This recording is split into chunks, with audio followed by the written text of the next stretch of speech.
Hello प्यारे बच्चों, बेटा कक्षा 5वीं में सामाजिक ज्ञान के अंतर्गत सप्ताह 20 में हम सब पढ़ेंगे रेल मार्ग। क्या पढ़ेंगे?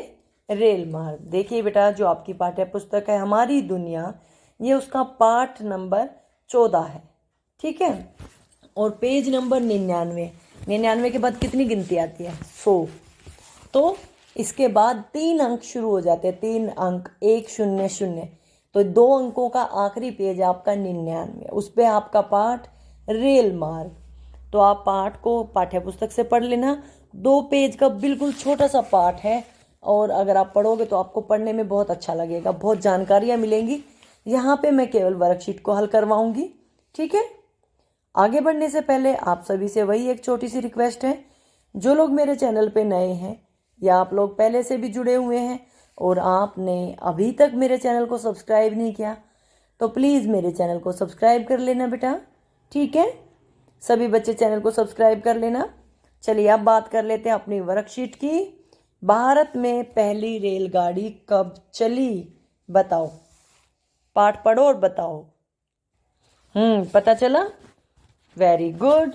भारत में पहली रेलगाड़ी 16 अप्रैल को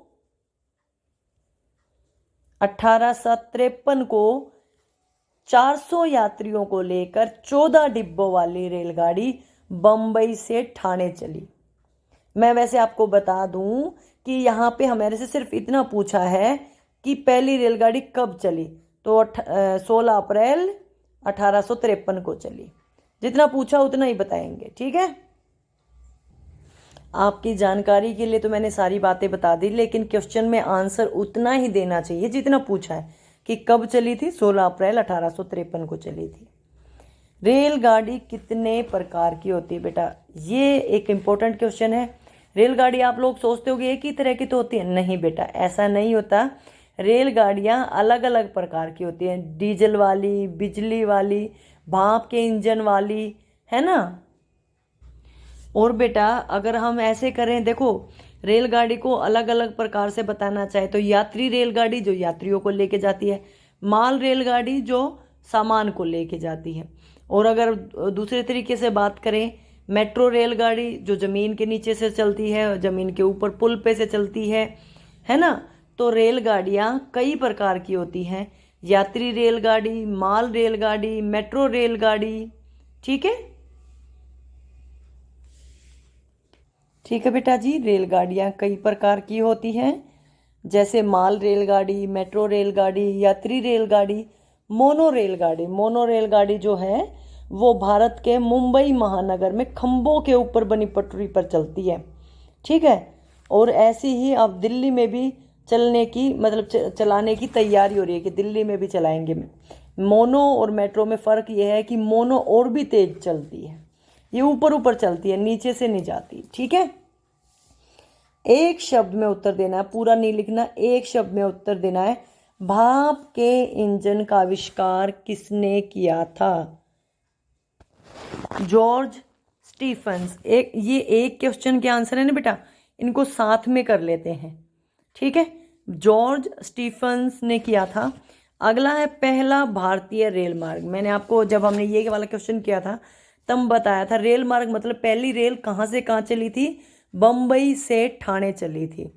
संसार के सबसे लंबे रेल मार्ग का नाम क्या है? संसार का सबसे लंबा रेल मार्ग बेटा रूस में है। कहाँ पर है? रूस में, और उसका नाम है ट्रांस साइबेरियन रेलवे। क्या नाम है? Trans Siberian railway. अगला है स्लीपिंग कार या बर्थ के आविष्कार का कौन था? अमेरिका का जॉर्ज पुलमैन। जॉर्ज पुलमैन ने स्लीपिंग कार या बर्थ का आविष्कार किया था। मतलब जैसे अभी आप लोग ट्रेनों में सोने के लिए जो सीट मिल जाती है, ये चीज़। ठीक है, तो ऐसी ही उन्होंने एक कार बनाई थी। डीजल इंजन के आविष्कारक देश का नाम? डीजल इंजन के आविष्कारक देश है जर्मनी। एक शब्द में आंसर देना आपको, जर्मनी। ठीक है, ठीक है बेटा। भाप का इंजन का आविष्कार किया था जॉर्ज स्टीफेंस ने। पहला भारतीय रेल मार्ग, मतलब पहली रेल भारत में कहाँ से कहाँ चली थी? बम्बई से ठाणे तक। संसार का सबसे लंबा रेल मार्ग है रूस का trans Siberian railway. Sleeping car या बर्थ का आविष्कार जॉर्ज पुलमैन ने किया था। और डीजल इंजन के आविष्कार का देश है जर्मनी। जर्मनी में आविष्कार हुआ था डीजल इंजन का। ठीक है, कंप्लीट कर लो आप सभी इसको।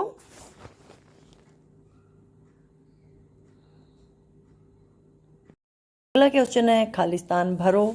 मुंबई में लोग अपने काम पर जाने के लिए किसका इस्तेमाल करते हैं बेटा? स्थानीय रेलगाड़ी का इस्तेमाल करते हैं। मालगाड़ी में तो आप लोगों को पता है ना, माल जाता है, सामान जाता है। पहला भाप लोकोमोटिव जो इंजन को हम डैश कहते थे बेटा, उसको रॉकेट कहते थे। क्यों कहते थे? क्योंकि वो भाप से चलता था। जैसे भाप ऊपर प्रेशर देती है और वो ऊपर उड़ जाता है, इसी तरह इसको रॉकेट कहते थे। ठीक है, तो इसको रेल मार्ग कंपनियों ने अपना सामान ले जाने के लिए इस्तेमाल करना शुरू किया था। ठीक है, भाप लोकोमोटिव इंजन को हम पहले रॉकेट कहते थे। अगला है, भारत में रेलगाड़ी 16 अप्रैल 1853 को अभी किया था, बम्बई से ठाणे चली थी। आजकल रेलगाड़ी किससे चलती है? डीजल या बिजली से चलती है, पेट्रोल से नहीं चलती अभी तक भी। ठीक है, फ्रांस की तेज चलने वाली रेलगाड़ी, जिस रेलगाड़ी की गति सीमा है 515 किलोमीटर प्रति घंटा, आप ये सोचो कितनी तेज चलती है, वो कौन सी है? TGV। कौन सी बेटा? TGV। ठीक है, ठीक है बेटा। मुंबई में लोग अपने काम पर जाने के लिए स्थानीय रेलगाड़ी का इस्तेमाल करते हैं। पहले भाप वाले लोकोमोटिव इंजन को रॉकेट कहते थे। भारत में पहली रेलगाड़ी 16 अप्रैल 1853 को मुंबई से ठाणे तक चली। आजकल रेलगाड़ी डीजल या बिजली से चलती है। और फ्रांस की तेज गति से चलने वाली रेलगाड़ी है TGV, जिसकी स्पीड है 515 किलोमीटर प्रति घंटा। आगे है जीवन कौशल में, आज हम बात करेंगे कमरे की सफाई। देखिए बेटा, हम खुद को साफ कर लेते हैं, दैनिक दिनचर्या में हम इसी बात पर चर्चा करते हैं, लेकिन हमें अपने कमरे की, अपने घर की, आसपास की सफाई भी करनी चाहिए ना। तो अपने कमरे की सफाई आप लोग कैसे करोगे और किन किन बातों का ध्यान रखोगे, वो बहुत ज़रूरी है। हर जगह वस्तु को जगह पर रखना है, उसको संभाल के रखना है, फेंकना नहीं है, कमरे में कूड़ा कचरा नहीं होना चाहिए, बिस्तर बना के रखना है, चादर वदर अच्छे से लगा के रखनी है, सारी चीज़ों को समेट कर रखना है। तो इसके लिए कुछ वाक्य हैं, जो आप कमरे में करेंगे वो सही पे निशान लगाना है, जो नहीं करेंगे वो गलत का निशान लगाना है। साफ कपड़ों को तय करके अलमारी में रखना चाहिए, बिल्कुल सही बात है। विद्यालय में आने के बाद जूते इधर उधर फेंक देना चाहिए, गलत बात है।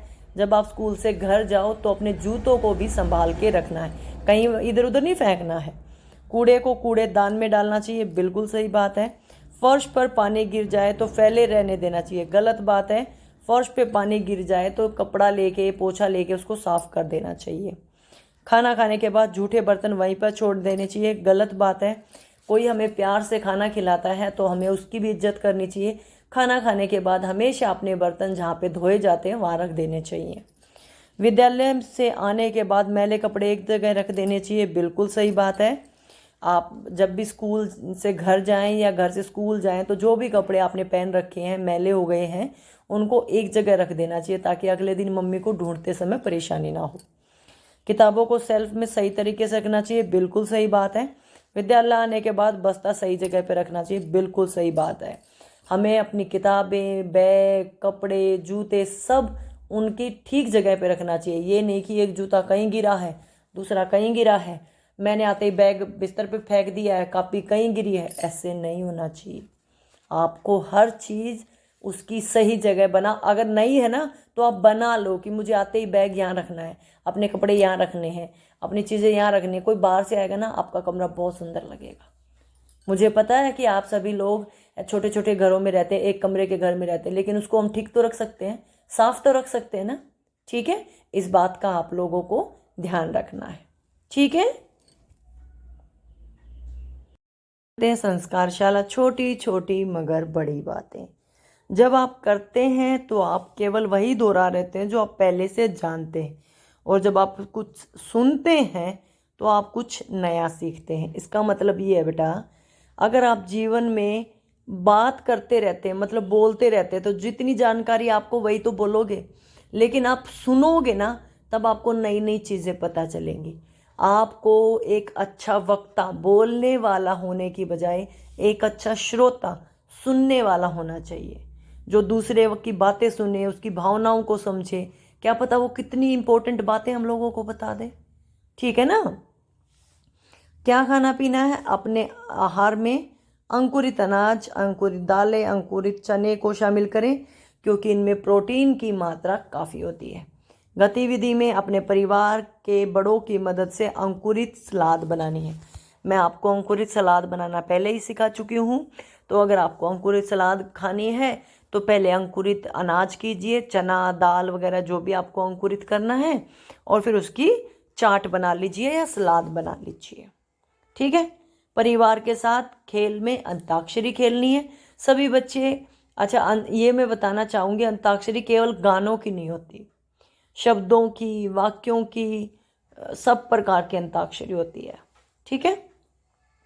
आपकी दैनिक दिनचर्या वही है, माता पिता का अभिवादन करके दिन की शुरुआत करें, दांतों को दिन में 2 बार ब्रश करें, प्रतिदिन स्नान करें, खूब पानी पिएं, संतुलित आहार लें, अपने चेहरे को छूने से बचें, हाथों को बार बार धोएं, अपना गृह कार्य समय पे पूरा करो और जल्दी से अपने टीचर को भेज दो। मैं हमेशा बोलती हूँ, जो काम आज आपको मिला है इसको जल्दी से पूरा करके अपने टीचर को भेज दो। ठीक है बेटा। उम्मीद करती हूँ सभी प्रश्न आप लोगों को समझ में आ गए होंगे। वीडियो अच्छी लगे तो लाइक कर देना, चैनल को सब्सक्राइब कर लेना। वीडियो देखने के लिए आपका बहुत बहुत धन्यवाद।